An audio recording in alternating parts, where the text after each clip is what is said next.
Hi, I'm Carl Piester. For more than 30 years, I've worked with leaders, executives, physicians, and teams as they navigate some of the most difficult conversations they will ever have.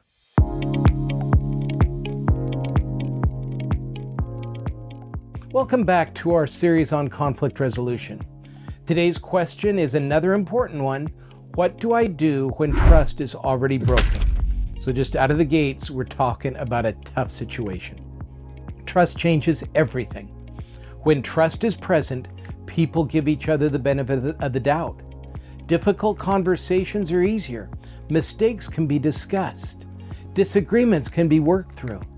When trust is absent, everything becomes harder. Questions sound like accusations. Feedback sounds like criticism. Intentions are questioned.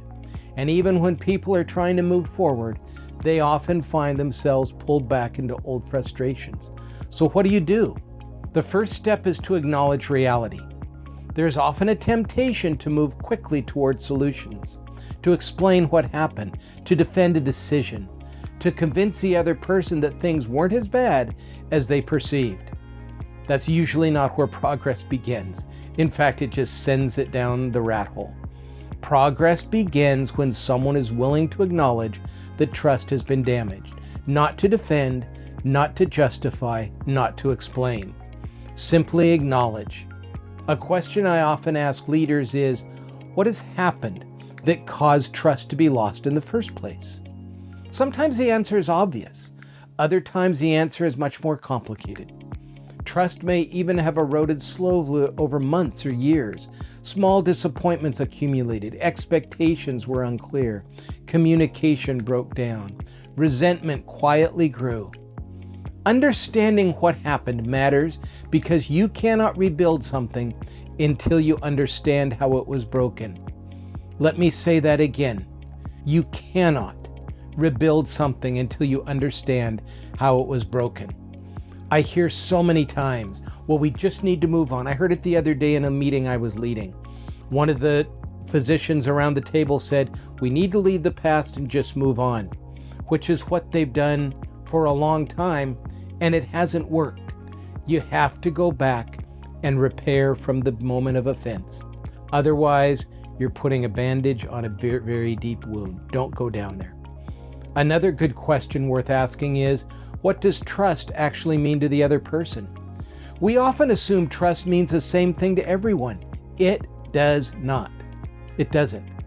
Don't take off your filters. Don't pretend that your definition is right.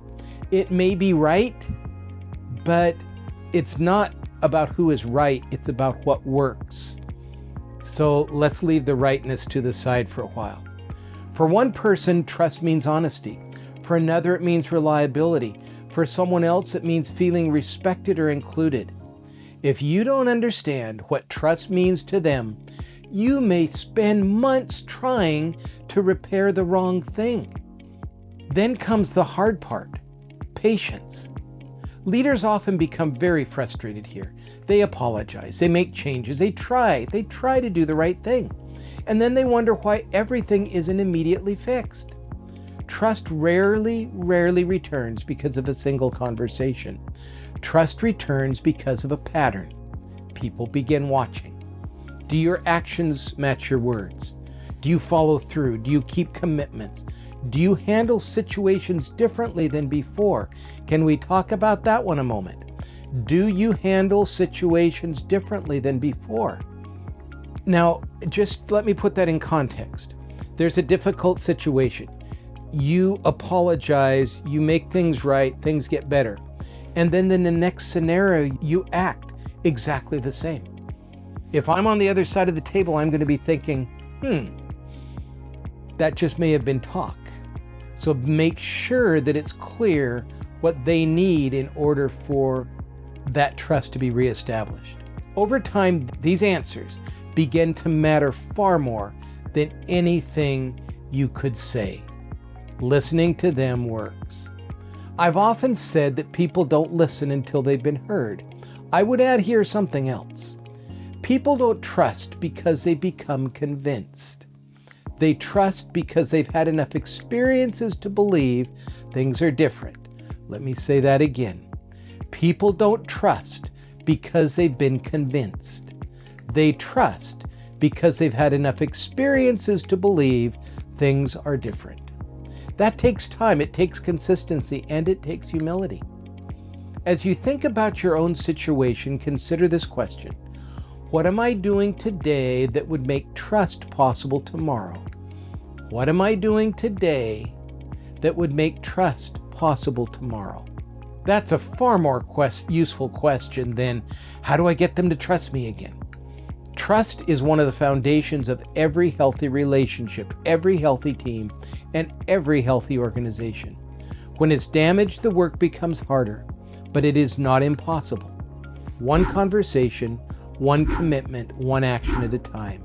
That's often how trust comes back.